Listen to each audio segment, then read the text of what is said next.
Good evening. Let me call to order the next. I used to say which one it was, but now I don't even know. The most recent David Pakman Show Town Hall.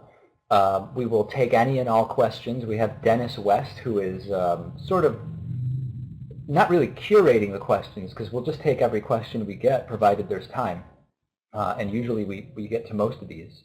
So the ideal thing is you request to be put on air. Dennis will ask you, maybe he'll ask you if your camera is working, and then we will get people on the air. As far as, let me, if I may, Lewis, I'll address a couple of questions that have just been coming in today, and I know that a lot of people may be asking. Um, Number one, we have the Indiegogo campaign, which will be starting, I don't know exactly when, Lewis, but can we say early June? Is that fair to say? That's our hope. Yeah, I think let's go with that. Let's announce it so we are basically forced to do that. Yeah, it'll be, I think it will start no later than mid-June. We have a lot of really good perks lined up, including Hatriot Mail related perks. The Hatriot Mail narrator has agreed to do voicemail messages for people. We have a viewer who has developed some 1970s style movie posters, Patriot Mail themed as well, which are really, really cool. And in any case, that's going to be going on mid-June. As far as all of the investment stuff that's going on, we're essentially 25% full, as the term is, with regard to investors, and we have about another 30-ish% that is sort of tentative, and then we're obviously the remainder looking to get to 100%. So that's going on. So Dennis, I think we could just start taking questions. I'm told maybe I should raise my mic a little bit, and I'll do that. So whenever you have the first question, Dennis, feel free to send it along. You never know who's going to pop up, Lewis. That's the exciting thing. Uh, so Dennis, we're ready when you are.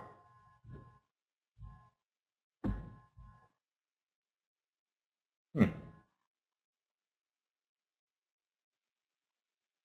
All right. We have Larry Conley coming on. I don't know if we're going to have video, but Larry, if you can hear us, there's Larry. Larry, I welcome. can hear It you. would be a pleasure to answer your question first today. Well, hopefully you can hear me. I have a question on a lighter side. Please. On June 6th, pardon? On June Go ahead, yeah. 6th, Barcelona will play Juventus in the European Championship. I think it's pretty obvious whose side I'm on. What side are you on? Well, Spanish, in general, I don't follow European soccer very closely, but because of Leo Messi from my home country of Argentina playing for Right? Barcelona, I will have to support Barcelona in that matchup, Lewis. I don't know if you have a position on it, Lewis. Unfortunately I don't follow football as really at all. Although I enjoy watching a good match, the only time I usually end up watching is during the World Cup, and so maybe I'll just go along with Dave and say Messi is a pretty extraordinary player. And I work very closely with someone who's from Argentina, so That's maybe I'm good. rooting. I guess Barcelona sounds good to me. But now, Larry, let me ask, I would guess it's very possible there's an Argentinian player on Juventus as well. But not that would equate to Lionel Messi. No, well, so I mean, of course, who would? But still, that may be a factor at least. Okay, yeah. So count me in for Barcelona, Larry. Thank you so much. Thank you for your support, and it's really great to hear from you today. Dennis, let's continue and take the next question. Okay, from Christopher Salerno.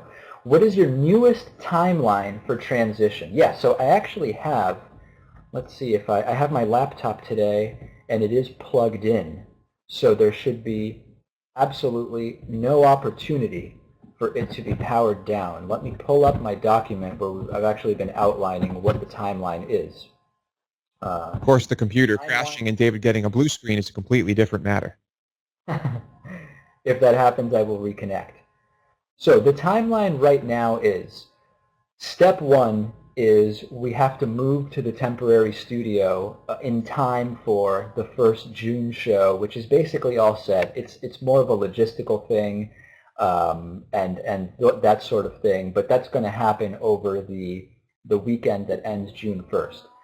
Then, ideally, and this is of course in an ideal world, we will start to close the investment round in time for a July 1st sort of, we will have full definition by July 1st, which probably means around mid-June we will see what the commitments are, and we will see, we will kind of finalize that element of it. The attorney is in place, working fervently, to take a word from Lewis on that, and that's all moving along.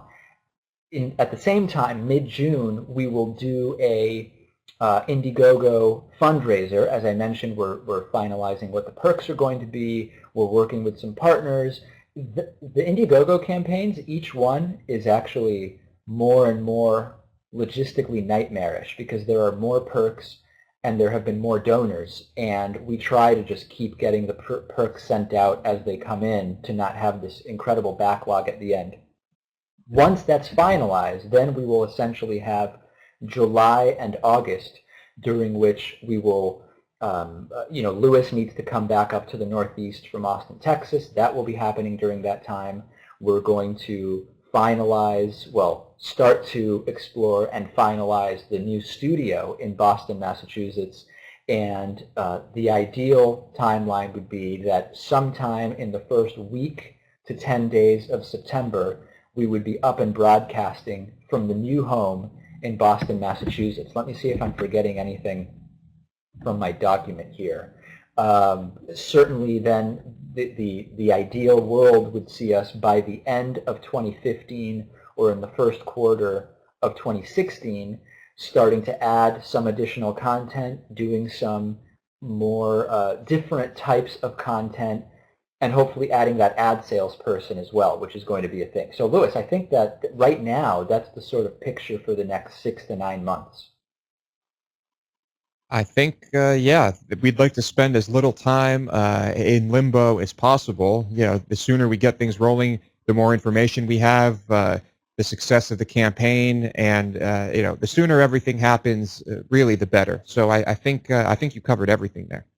Yes, indeed. And the other kind of not so much pressing matter, but factor is the expansion of the show accelerates drastically in the 9 months before a presidential election, so essentially February through the election and all of November, actually. So the ability to have as many of the new things in place before that ramp up happens is just going to sort of fuel the growth of the election year. So that's more or less the plan. I'm glad to go into more detail if people have more specific questions. Dennis, let's take the next question. I'm online. We have Algon's 22, which I'm guessing may not be Algon's given name, but we can hear Algon's. Pleasure to have you on. Hey, thanks, David. Yeah, Algon's is not my given name. It's just a Facebook identity.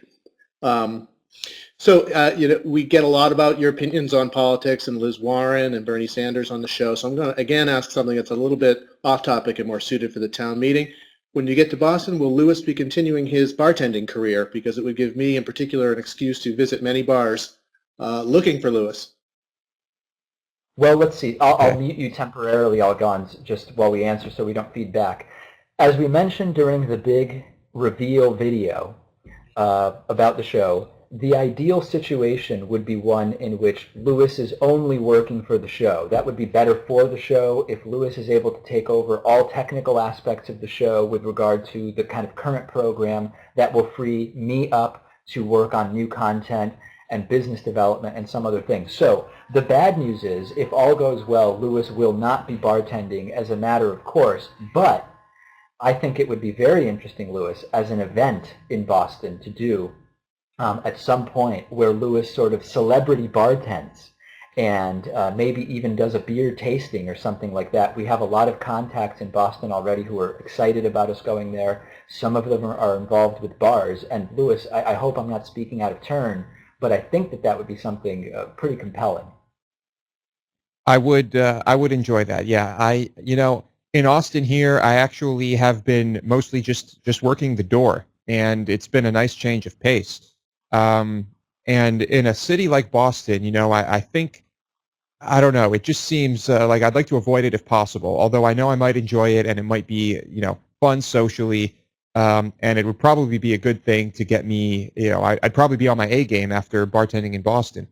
Um, if I can avoid it, I would like to avoid it and just focus on the show and be the person on the other side of the bar more often. So, but that celebrity bartending thing might be fun. I would like to do that. All right, Don, you mentioned it on the air. Would it suffice to you if Lewis were to celebrity bartend? Would that be a similar experience? It wouldn't give me an excuse to visit every bar in Boston looking for Lewis, but I would definitely attend that event. Right. Well, we would certainly announce exactly which bar it would be if we did that, so people wouldn't just imagine if people had to figure out which bar it was just by going into every bar. That it would be a complex thing for sure. Okay, Dennis, let's take the next question. We are joined now by Big Zebra, which I assume also is not the name on this gentleman's driver's license. Big Zebra, please, I would love to answer a question from you. Terrific. Recently you reported that the anti-gay pastor, Matthew Michaela, was caught searching for guy-on-guy action via the internet site Quirty.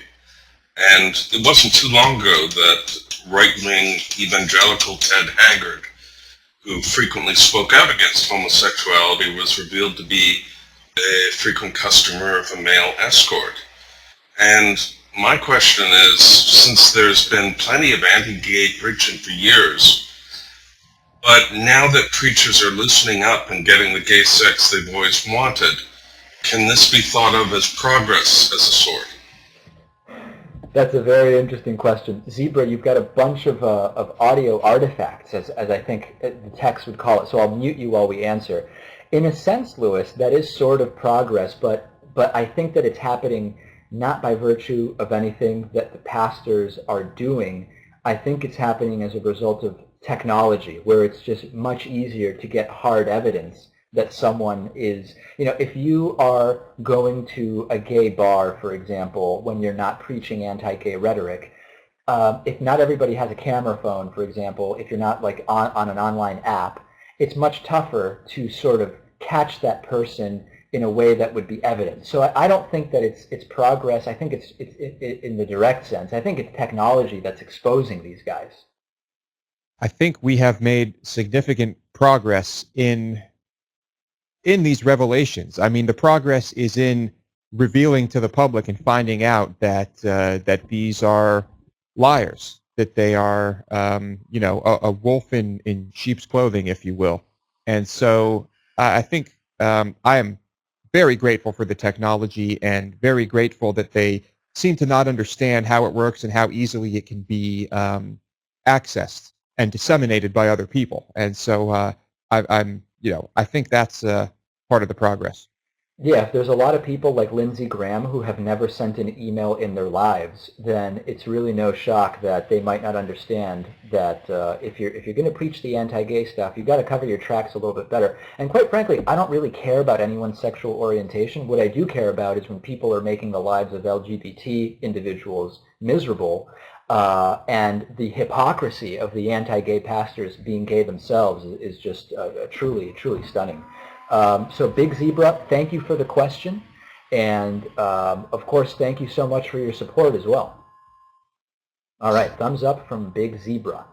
Dennis, we'll take the next question when you've got it. I believe it's a text question coming up. It's Sean McGuire. Is it just me, or do there seem to be no women progressive radio hosts except for Rachel Maddow? Am I right here? Would it be possible to get a female field reporter at least to balance things off a bit? Yeah, absolutely. I mean, I'm very aware. In fact, I think it was one of our goals for 2015 to be more proactive about guest diversity, particularly when it comes to gender. We've had a number of female scientists on already in 2015.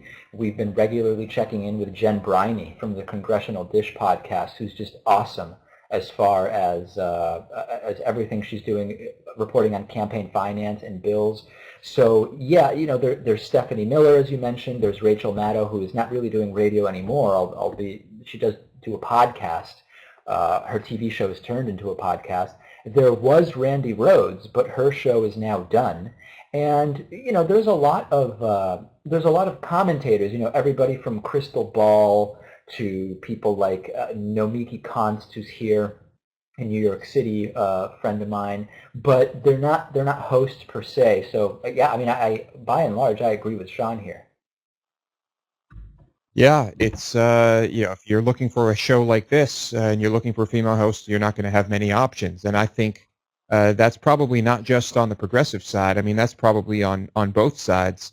What you do have more of are, well, say what you want about corporate media, but they end up balancing things pretty well when it comes to male and female hosts, anchors, and their journalists. But I know it's a different ballpark. It's a different game, right? Yeah, I mean, it's when you see you could say, hey, look at how feminist Fox is. It's all female anchors for the most part, but we know that it's a very specific situation that's being crafted there, right? So I think that yeah, let's leave it at that. Not every example of this, not every example of a woman or a minority or whoever in a particular role means that they are the best example of what someone should be doing in that role. All right, Dennis, let's keep things moving here, going from Sean to I am the Coltrane, I believe is the username. Why do you think people are drawn into radical politics? I'm talking about things like anarchism and white nationalism. I never quite understood the psychology behind this. I go to the people we've interviewed who have been drawn into radical politics but have gotten out and are able to kind of reflect on how they got in. And I remember Frank Mink, he's that neo-Nazi that I was once misidentified as on Dr. Drew's show. He explained that it's basically opportunity. It's a life situation that put him in a place to be vulnerable. There were answers that seemed simple and logical in terms of, hey, the Jews are controlling everything, black people are bad, a white nation is the solution to all of our problems. So and everybody we've talked to, Scott Shepard, the reformed racist guy, all of the reformed extremists have said that it's either personal circumstances or with the ex-Scientologists, for example, it's a family coercion type of thing. I mean, for the most part, Lewis, that's what it is. It's not logically thinking, well, I'm completely neutral right now between following a life of moderation and sort of moderately progressive or fiscally conservative politics or being part of like the God Hates Fags church, and maybe I'll just go with God Hates Fags. It's not really that. Yeah, I think there is, brainwashing sometimes. Sometimes you are coerced. Sometimes, I can envision a scenario in which there is someone who, through an unfortunate series of events, ends up falling into one of these radical categories. Um, there are many situations. What can I say about the mind, the brain of someone who falls into one of these categories? People snap out of it. So I mean, I don't think you can put them all in one category. But certainly, many do never snap out of it. Yeah, as we've seen, it's a lifelong commitment for many people. All right, Dennis, let's go to the next question here. Next question is from Marnix Van Amers. I hope I'm pronouncing that right. Whatever happened to Cliven Bundy? Did he not break the law, and shouldn't he be arrested? Should those militia folks who pointed guns at BLM personnel be arrested as well? Yeah, obviously. I mean, it's stunning, Lewis, that we continue to see the entire Cliven Bundy situation essentially at a standstill. Right-wing media have stopped talking about it, in part because right-wing media were so closely associated with a guy who ended up being just a vehement racist. And the legal side of it seems to be at a standstill. The guy is a tax cheat. He's part of the party that talks about personal responsibility, yet he's been completely irresponsible personally with regard to all of this. And as we've talked about, pointing guns at federal agents and nothing happens. I mean, it's a stunning situation. Well, yeah. I mean, I guess nothing really happened. That was kind of big. The standoff, the capture of the cattle, the release of the cattle. You know, it's funny, but what happened was he won. Cliven Bundy won. He managed to keep the government off of his back, and you know, I am sure that they are still pursuing action against him. But the militiamen with the guns on the property essentially essentially warded off the government agencies that were seeking to collect. Don't get me wrong; I know he broke the law, and the whole thing was crazy, and he is a criminal. But that's kind of what happened, is it not? It's absolutely what happened, and it's incredible. I've talked to a couple people from other countries about this situation, and they assume this is some kind of joke, right? Like it's a setup or this is an act of some kind. Like how could this really be a thing? That this guy has just held people off, has held off the government with guns, and is just not paying his taxes. It's incredible. Okay, that's the question from Marnix. Thank you so much. Dennis, let's get the next one. Frank McAvoy. In your voicemails and emails, what's the percentage of nutcases that you receive? Please don't include me in that percentage. Uh, yeah, it's hard to say. I mean, here's the thing.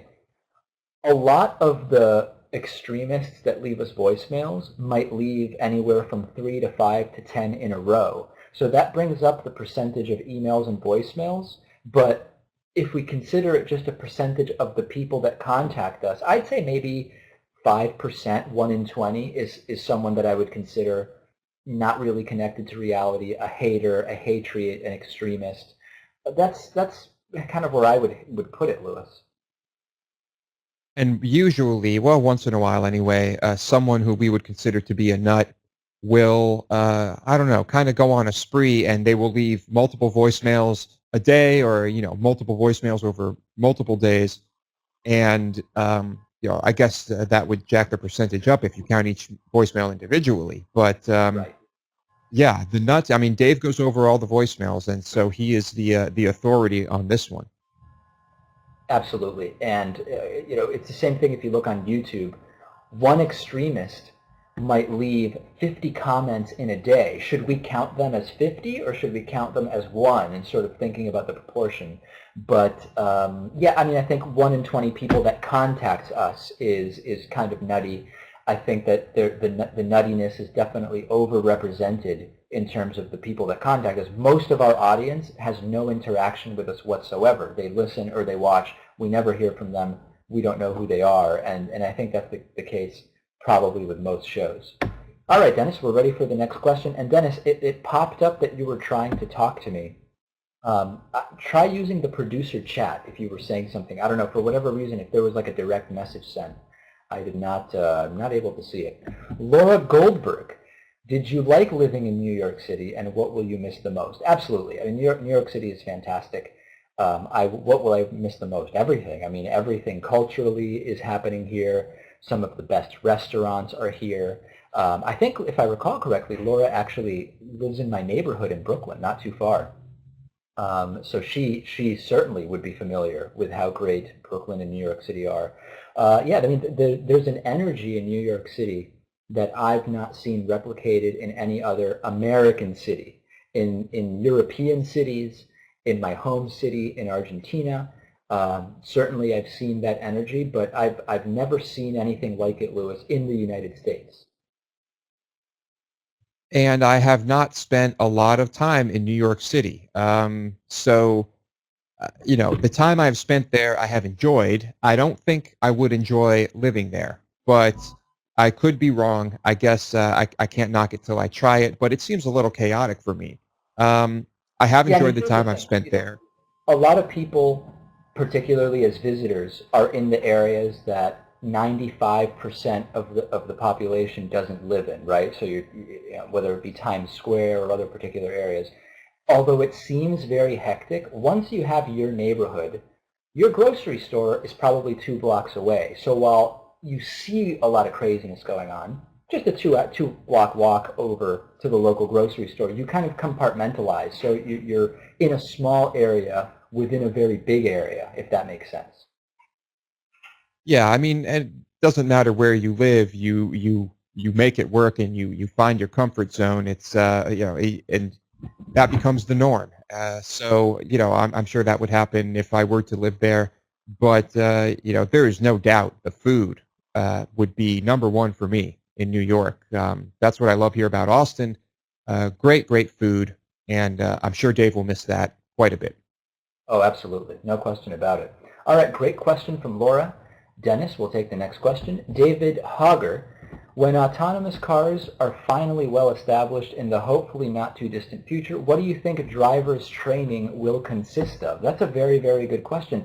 I think it depends on the technology level of the autonomous cars. I mean, if it's a matter of getting in the car and sitting there may not be much training needed, right, Lewis? I mean, maybe there is sort of a safety course that everybody takes in case there's some kind of an accident with the autonomous car, but it may not be very extensive what's required.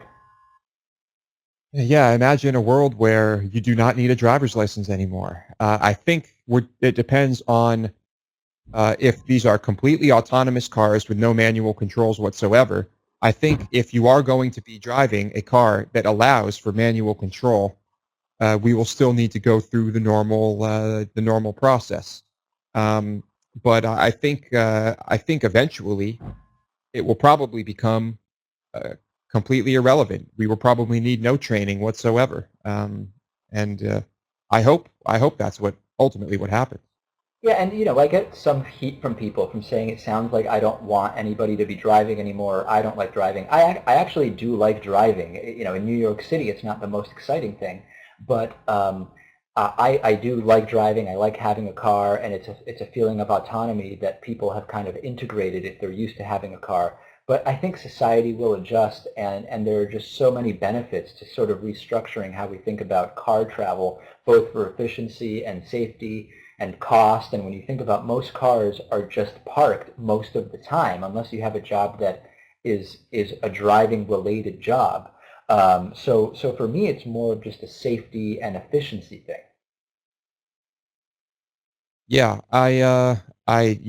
I think it would be fascinating to go carless. I'd like to try that out, and I wonder what it'll do to my driving skills. But I am I am very much looking forward to seeing what happens here. I'm still not convinced that in our lifetimes we will see roads full of completely autonomous vehicles, but Yeah, we may maybe not. I'm No, wrong. that's a good point. I'm not sure exactly what the timeline is, but certainly that's a fair question to ask. So to kind of get everybody up to speed, if you've joined us after we started, if you have a camera and microphone, you can request to go on air, and Dennis will put you up. If you have just a microphone, you can also come on air and ask a question via voice, and then we're taking text questions as well, and we'll continue to take them. We're almost at the halfway mark. We've already taken a bunch, and we'll continue taking them. So Dennis, let's put up the next question here. We have Leonardo. Leonardo, a relatively new David Pakman Show member. I don't know, we can see Leonardo. Leonardo, welcome, and what can we answer for you today? Hi, David, Lewis. I'm curious about what do you think about adding term limits to Congress? What are the foreseeable consequences? Because I've heard a lot of people saying bad things about it, but they're mostly speculations. They're not real data about it. So, what are your thoughts on that? Yeah, we've talked about term limits a little bit, Lewis. I mean, certainly term limits would have an impact on the influence of money. Although, if you start term limiting senators, the money will just start going towards the party or towards the next candidates or whatever. It would certainly be an opportunity to get more people cycled through. I mean, the idea that the richest people are necessarily the best people to be senators or members of Congress is ridiculous at its face. The counter argument we often hear is that by term limiting senators, you're going to force the good people out of service also. For me, that's not really a concern, though, Lewis, because there are so many good people. We have over 300 million people in this country. Are there really only 100 or 120 or 140 or even 200 people who would make good senators? Of course not. I think when, yeah, you're right. Now, I'm a big fan of term limits, and the thing is, if you buy someone, and I say buy a candidate, if corporations essentially buy this senator, that senator may be bought for life. They may always be reminding the senator, you know, 10 years down the road, 15 years down the road, we got you here. You know, you need to help us with this legislation. So big fan of term limits, and I'm also a big fan of expanding the members of our legislature. You know, we need more people. I think that would lead to less corruption as well. Um, it's a huge problem. I mean, this is, I think, we need to address this before we address anything. We need to get the money out of politics. And the other thing is that if everybody goes into politics with the idea that this is not a career, that also is going to shake up who is even interested in doing it. It's going to also change the mentality of the people that are doing it, because maybe decisions, they could still be made in the context of what's good for the party and whoever will follow me, but at least it wouldn't be made as much in terms of what's good for my reelection, and people might be more willing. You know, more sitting ducks might actually lead to more honest legislating. So Leonardo, thank you. Excellent question. One thing to that. Let me add one thing. I also believe that we should pay them less. I think that would be wise as well. Oh, I can. Well, I've heard. What about connecting the salary of elected officials to some indicator based on the income in their constituency, right? Whether it's the median wage, or it doesn't even have to be the median wage. We could still say, well, it should be 2 times the median wage. But in a lot of districts, that would be $70,000 instead of $174,000 or however many it is. So I think that there's definitely something to look at there. Leonardo, thank you. Welcome as a new member. I know this is your first town hall. Thank you for your support. Thank you. Thank you. All right. Next question is from Sonia Guzman Velez. Are you going to make another calendar for 2016? Yeah, the calendar was incredible what happened with the Hatriot Mail calendar. For people who don't know, we had a Hatriot Mail themed 2015 calendar. It was 13 images, 12 months plus a cover. David Pakman Show member Anthony Petramala designed it and designed the cover. Producer Lewis had 1 image in that. And it was so popular, it crossed my mind to include a 2016 calendar as a perk in the upcoming Indiegogo campaign. It's just too many moving parts, and we can't possibly get it designed this early. I know we could do it like as a credit towards it when it's done. We're going to, for now, keep it as a separate thing. My goal is to do a 2016 calendar. We have, let me take a look here in my Dropbox. It looks like we have at least 4, I guess maybe it's only 2 new Hatriot Mail images that we've added since the production of the calendar. So we would need to, again, source from our audience new images. Maybe Lewis would contribute one. But I am very much into the idea of using the calendars. Tons of people have emailed me saying that they put it up at work, and it's just like the funniest conversation piece when people walk by and see it. So I'm big on the calendar, Lewis. I don't know about you. Would you be willing to do another month? I would be thrilled. I think we can make improvements to it, and I would like to do this every year. Why not? I think we have the viewer and member support to get the images we need. I think we can make it better. I think we can make it funnier. And why not? It doesn't seem like it'll be too difficult. It's a little early now, but later, why not? Yeah, I mean, I think if we start sourcing images in September and draft it in October, and then throughout November, December, and even the first half of January, it can be available. I'm very much into the idea, and as the show grows, we'll have more and more graphic designers who are watching or listening that could potentially contribute a calendar page. So yes, my goal is to do another calendar. Very, very good question, Sonia. All right, Dennis, let's take the next question here. It's from Will Roy. You and Lewis occasionally talk about events from Canada, both on the regular show and the bonus show. I realize the level of insanity is much less, but do you follow Canadian political happenings and all? As a Canadian fan, I'd be curious to hear if you had any thoughts in general or in particular. You know, I try to every day read some international politics and news, and we cover a few international stories every single week, but not every day. So yeah, Canada, because Canada is close to the United States, I'd say much of the international news that I read is from Canada. We don't always end up talking about Canada, but yeah, I think we follow particularly what's going on around fossil fuels in Canada is interesting. We've covered some of the recent sort of conservative outliers that have taken place in Canada, and I'm interested in Canadian politics because being so close to us, yet being so different, it's very interesting to follow. Yeah, and we have learned that Canada still has its problems with religious nuts and all sorts of interesting things like that. We have just such a focus on the politics here that it's hard to focus on what's happening elsewhere in the world. It's interesting. We tend to focus on international stories that might mirror things that are happening in this country, or things related to wars, of course, atrocities and really big events. I'm always curious to learn about Canada. Um, but, do I follow it that closely? I really don't. And my personal knowledge is of Quebec and Montreal in particular, but also Quebec City. I've probably been to Montreal 15 times or something like that at this point, and it's a very, very interesting place to me, although I recognize that it is the sort of exception to what Canada is, not the rule at all.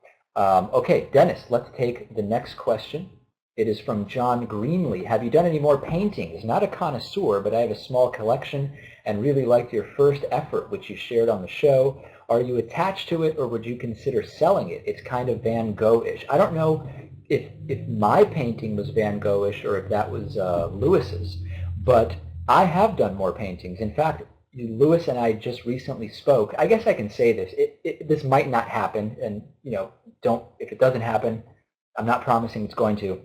But we were thinking, after some of the initial perks are no longer available in the Indiegogo campaign, we thought about maybe putting some of our paintings up as perks. I have at this point maybe 6 that would be possible candidates. And Lewis, you said you've been painting as well. I have been painting, and I think I have 4 or 5 that would be that we could put up there as a perk. And if that doesn't happen, sure, I'd consider selling it. I don't know if people would like them or if they'd be willing to pay more than $5 for them. But I think they would be best suited as perks for the fundraiser. I think that's a great idea. Yeah, no, I think that that's a very, very good idea. That we're actually, maybe at the end I'll save a few minutes just to talk about some of the other premiums that we're thinking of. But you can only have 20 premiums at a time, and we already have 23 without even including any of the artwork. So we need to whittle down, and there's some one-off stuff, so maybe as that goes off the table, we can add some paintings. Okay, Dennis, let's take the next question, thanks to John Greenlee. Cameron is up. Welcome, Cameron. I'd like to ask you guys if you'd think that Iran could become a secular democracy maybe in 20, 25 years when the current regimes are out of and Iran, if that's possible, do you think? Yeah, so this is a really good question. I am very optimistic, Lewis, that could happen. 20 to 25 years is a long time. We know that the young population in Iran is quite progressive, maybe not by American super progressive standards, but certainly for the type of governmental system that they have. And I think that there is a very significant opportunity that in that amount of time, Iran could be a secular democracy. I think, yeah, they have a very young population. They might still be the youngest country in the world per capita. And, the problem is they've already expressed their distaste for the current, I guess you could call it, administration. And that was answered with gunfire and deaths. So we know that the religious zealots that are in power now are going to continue to try and maintain that status quo. So I don't really know. I can't say. I'm hopeful though that this young, somewhat progressive nation will be able to turn things around. But I'd hate to see another one of those instances. Cameron, what do you think? I'd say if you look at the revolution back in the 70s. It had hope for democracy in a very secular society, but just because of the religious fundamentalism that came in, I think that it definitely shows hope. I completely agree. Yeah, no, great question, Cameron. Thank you for the support. It's really a pleasure to have you on, and we will continue, Dennis, with the next question here.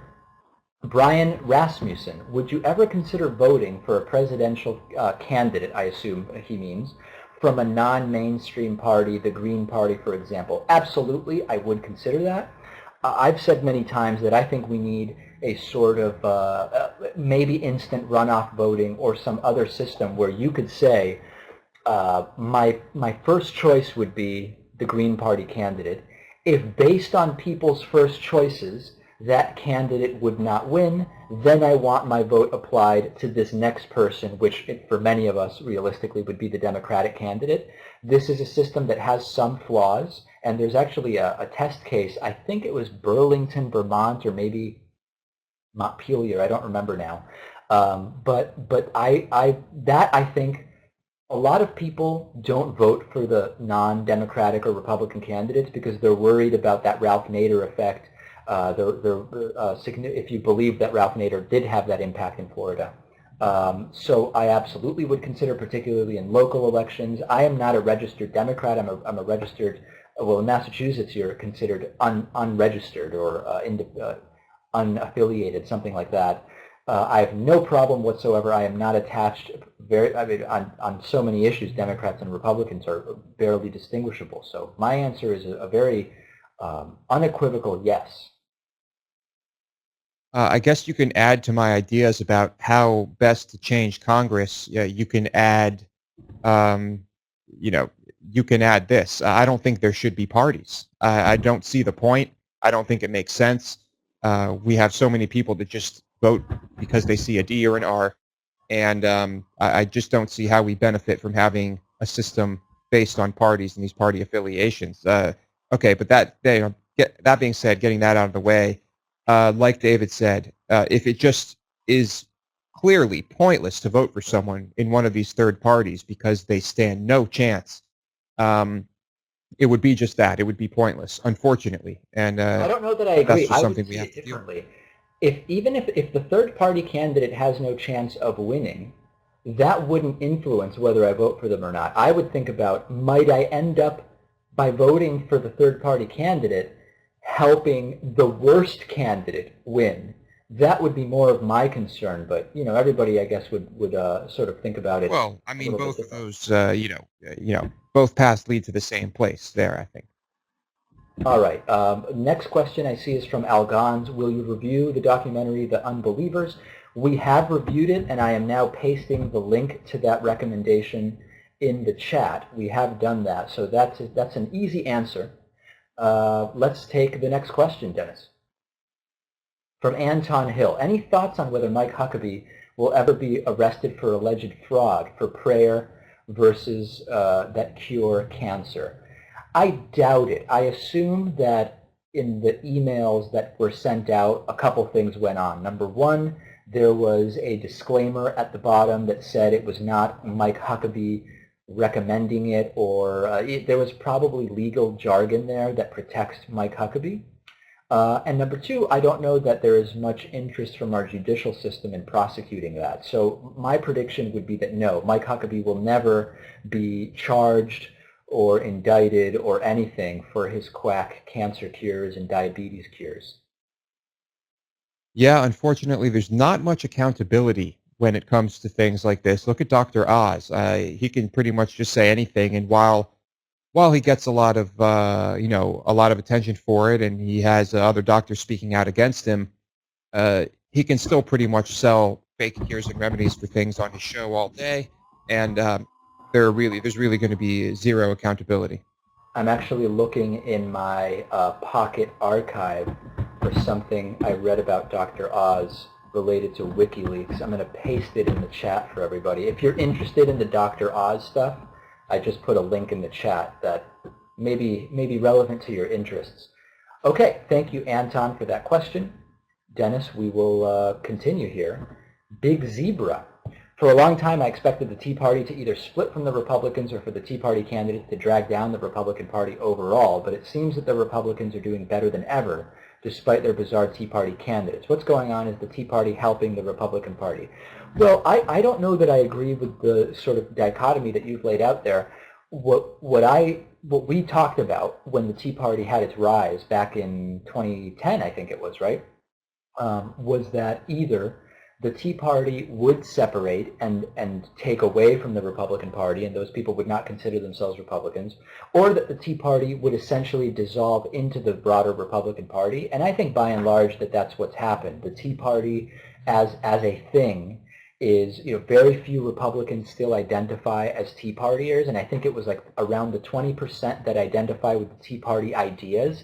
They don't go around saying, I'm a Tea Partier as their sort of native primary identity. So I think the Tea Party has kind of dissolved into the broader Republican Party, influencing it slightly in terms of the kind of general makeup, but I think that that's what's happened. Yeah, but who knows? Maybe there will be a rebirth here going into the next election. Maybe there will be candidates who think that it will be a good idea to identify as a Tea Partier and kind of maybe reinvent that movement. I don't know, but as it stands right now, yeah, I think it has kind of dissolved, and I don't know if that's a good thing or a bad thing for the Republican Party. Yeah, I mean, the thing is that the Tea Party is not really polling well at this point, so I don't know that there's that much benefit for Republicans to associate themselves with the movement. But I guess we'll see. We have a little while now going into 2016. Let's take the next question, Dennis. It is from Cameron, utopian question. If you had to pick between Elizabeth Warren and Bernie Sanders, who would it be and why? I assume that Cameron means as president. Let me think about that a little bit. I'll defer to Lewis first. If you knew that either could be president, who would you go with? I think I would go with Bernie, despite the gun stuff. I think Bernie is much more passionate about one of the things I think is one of the most important things we face, and that is, of course, a single-payer healthcare system, a national healthcare system. We don't hear as much about that from Elizabeth Warren, and I know she is, very passionate about accountability on Wall Street and a lot of financial stuff, and that's great. But Bernie is too, and so I'm sticking with Bernie as my utopian presidential, my utopian president. Yeah, the other thing to think about is, so while Bernie has the guns stuff as kind of the caveat towards his progressiveness, although some say it's really contextualized by how Vermont is, with 600,000 people in the entire state, and that he's quite different, in fact, from just your average pro-gun candidate. Elizabeth Warren has recently been taking some heat for some positions on environmental related stuff and climate change and global warming, and I should really review it. We'll probably do a segment on it soon. So every candidate, you're likely going to have something you don't agree with. In terms of experience, Bernie Sanders far more experienced at this point than Elizabeth Warren, so I think I'd say yes, Bernie Sanders would be my pick, but would I complain about Elizabeth Warren's? Warren? Of course not. I mean, it would be this sort of new populism has a lot of attractive elements for real progressives. Okay, Dennis, let's take the next question here. All right, we have Larry back on. Larry started us off, and he is not the end yet, but we're closing in. Larry, what can we answer for you? If a Supreme Court position were to open up, who would be your choice? We do have some rather... Oh, geez, I am... Yeah, no, absolutely. I am no legal scholar in the sense that I don't follow particular district judges or anything like that. But as far as positions, number one, I would want someone who is going to be far more serious about when it's a corporation versus an individual, looking at the individual and taking that case very seriously and not sort of defaulting to the pro-corporate side, number one. Number two, I would be very interested in a Supreme Court justice who, to the extent that they can interpret the law properly, they would do what they can to have a more sensible policy with regard to the failed war on drugs. Now, I get that this is totally utopian. Judges are not supposed to be activists. They're meant to interpret the law, but as we know, there can be drastically different interpretations of the law that seemingly are within the scope of the law. And also, these are not always issues that the Supreme Court would hear. You know, Lewis, during the congressional hearings for Supreme Court nominations, we often get a ton of questions about abortion. When abortion is not, it's not the primary issue. Oftentimes, you could spend a long time on the court and never have any issues related to abortion. So, for me, it would be issues of corporate power, issues of money as free speech, and issues of, for example, the war on drugs that would be interesting to me for Supreme Court justices. Yeah, like Dave said, I don't have any names, unfortunately, and I should probably pay more attention to them when we are discussing rulings that we talk about that are of importance. But I guess all you can really do is look at someone's body of work, and I think we're trying to determine what their personal positions are, and that's kind of a funny thing when you're discussing a Supreme Court justice. I mean, at the same time, shouldn't that not even be a part of it? Should any of this be, subjective or open to interpretation when we're talking about the Constitution, for example? But that's how it is. Lewis, would you say that Supreme Court justices should not be appointed for life?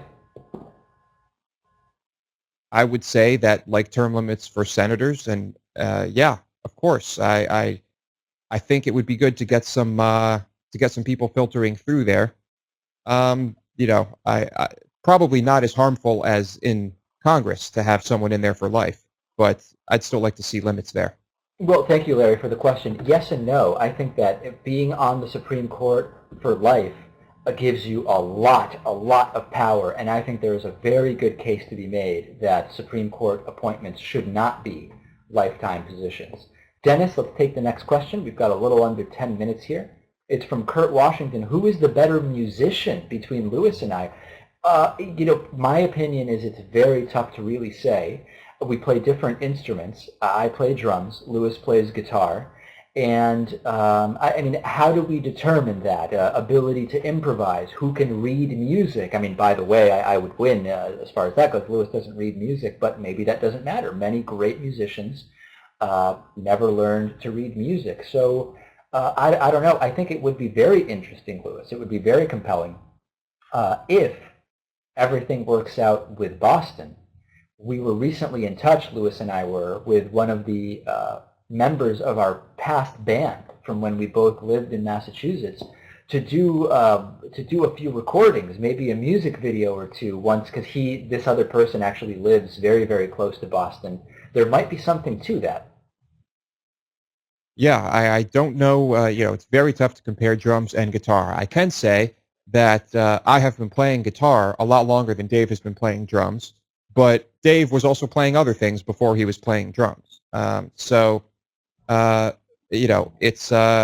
It's just different. And it would be completely subjective. I could ask you who is the better band. I could say Metallica or I don't know, Matchbox 20, and different people would have different answers. So, but I think we're both excellent musicians. Is that a kind of a cop out? Well, I don't know that it's necessarily true. I mean, I feel like I'm pretty good on the drums. I've been playing, I guess at this point it's been 12 or 13 years. I was formally taught. I took lessons, and I've taught lessons and all of that. But I mean, my main thing is not drumming by any means. So I don't know how good I am. But I think if we're lucky, Boston will provide some opportunities to showcase musical abilities in some way, shape, or form. Thanks for the question, Kurt. Kurt sends us, by the way, a ton of really good content for the show. He is always a treasure trove of great story ideas from Kurt. Sonia Guzman Velez, their next question. Have either of you ever visited Puerto Rico? Do you think Puerto Rico will be a state in the near future? I don't think Puerto Rico will be a state in the near future. I would have no problem whatsoever with Puerto Rico being a state. I think that in a lot of ways it makes sense. I have visited Puerto Rico. I've really only been in the capital and around it, with the exception of a couple of day trips, one out to a beach about an hour away, and one to a sort of rainforest type area where you could ride horses about 2 hours away. I liked it. I have to say the cuisine was not exactly my thing in Puerto Rico, but the beaches were some of the nicest beaches that I have ever been to. And I'd be interested in going back and exploring some other areas like Vieques, which a lot of people have said is really great. It's a very interesting place. I was there. I was pretty young. I don't remember how old exactly. I'm sure I was probably over 14 years old. But I was on a cruise, and one of the stops was in the capital, and um, I enjoyed it. I thought there were, it was an attractive city. We did go do the rainforest thing, although it wasn't. I don't think it was 2 hours away. I think it was closer than that. Um, and yeah, I agree that I don't think it'll be a state, but I think it is. I enjoyed my time there. We grew up around. There were a lot of Puerto Ricans in Western Massachusetts. Then we grew up with many Puerto Ricans, and I always enjoyed the food, but not something I would choose to eat every day. Not necessarily because it's delicious, but health wise, I think it's. Am I saying something? Dave is laughing, but as a more health conscious person now, I would not eat that stuff every day. All right, very, very good question. We will squeeze as many as we can into the last few minutes here. Dennis, keep them coming. Brian Rasmussen, piggybacking Larry's question, do you think a person needs a certain amount of life experience to hold political office? Yes, and we sort of have that, right? There are age limits for different positions. I think that certainly it's a good idea to have certain life experience requirement. Age is kind of the simplest, although age alone does not really guarantee anything about a person's abilities to hold a certain office. But yeah, I would be, I don't have any particular ideas on this, but I would be very open to hearing from others about what other sort of requirements could be thought of that might give us better candidate. Yeah, I don't think that an age limit necessarily means that that candidate has the life experience we're looking for. I look at a guy like Mitt Romney. He was almost 70, running for president. Couldn't identify a chocolate donut. Was talking about touch-tone keypads. This was a guy who seemingly had no life experience somehow, and it's incredible. I mean, so I don't think that's really the same thing. I don't know how you would find that in a candidate, how you would weed out the guys who and girls who are just really detached from reality, who are just not there, who don't understand what Americans are going through. Yeah, and with Romney, he was just so disconnected from reality, insulated, I guess you could say, because of his wealth and for other reasons. Yeah, let's take another question here, Dennis. Oh, it's from Brian. What do you think will happen to this country if any leaders from the Bush administration were made to stand trial for war crimes? Well, I don't know what would happen, and that's what's so fascinating about it. I think it's so unlikely. I don't think we're ever going to see that. But it would be truly, truly a fascinating thing if we saw that. Although, if in the unlikely event that it happened, I assume it would be like someone incredibly low level, Lewis. Yeah, I think when we discuss this, we have these pictures in our minds of Nuremberg, and I don't see it happening. Unfortunately, I think that, and they have been charged with crimes against humanity, in other countries, and this has led to problems. But I just don't think anything's going to happen. Absolutely. I think that is absolutely right. Before we go, let me mention, I wanted to just throw out some of what we're thinking of for the Indiegogo campaign, and the reason I want to mention this is, number one, to give people an idea of what's going on, but number two, if you have ideas for perks we should offer, please let me know. Of course, the bumper stickers will be available, T-shirts will be available, the handwritten postcard thank yous will be part of it. The movie posters will be available, signed and unsigned. Soon we will show people kind of what the drafts of those look like. They're very, very cool. We will have the voicemail messages if you want Lewis or me to record your outgoing voicemail message. You will, this is a very cool perk. If you want to be the voice of Hatriot Mail, there will be a perk where we will send you, instead of Hatriot Mail Guy, one of the hate mails, and you will get the opportunity to voice it. And then when we do that week's Hatriot Mail, it'll be a viewer, a donor's voice in Hatriot Mail. I think people are going to love that. It will be your responsibility to get a quality mic and get it recorded in the proper way. As I mentioned, Hatriot Mail Guy is willing to do a few outgoing voicemail messages for people. There will be an opportunity for a tour of the studio in Boston, and then Lewis and I will take you out to dinner.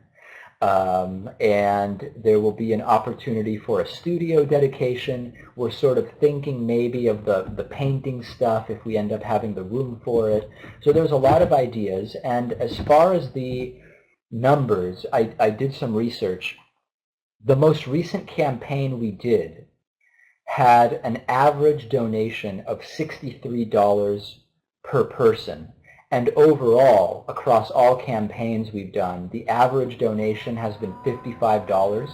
So if we target $50,000 and we can maintain the $55 per person average, we would need 908 donors to reach the goal.